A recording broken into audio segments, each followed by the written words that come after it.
Bonjour et bienvenue à Comment tracer une bisectrice. Afin de tracer une bisectrice, vous aurez besoin d'un compas, d'une règle et d'un crayon. Sans oublier un angle, car une bisectrice dit une bisectrice est une demi-droite qui coupe un angle en deux angles congrus. Avant de débuter, vous aurez besoin de comprendre quelques informations d'un compas. Un compas est composé d'une pointe mine et d'une pointe sèche.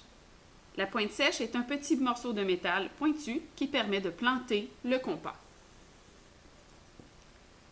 Première opération, il faut planter la pointe sèche du compas dans le sommet de l'angle. Par la suite, il faut ajuster l'ouverture du compas afin de pouvoir tracer un premier arc qui vient croiser les deux demi-droites de l'angle. Ce sont ces deux intersections que nous réutiliserons. Prochaine opération, placer la pointe sèche sur l'une des deux intersections ainsi formées. Il est important de garder la même ouverture de compas. Nous pouvons par la suite venir tracer un petit arc à l'intérieur de l'angle. Par la suite, on place la pointe sèche sur l'autre intersection et on vient tracer un nouvel arc qui vient ici créer une intersection au centre de l'angle. Les traces ainsi laissées par le compas se nomment en jargon mathématique un bec de canard.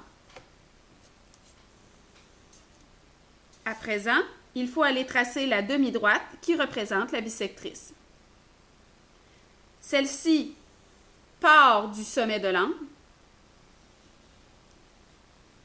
et vient passer par l'intersection ainsi créée.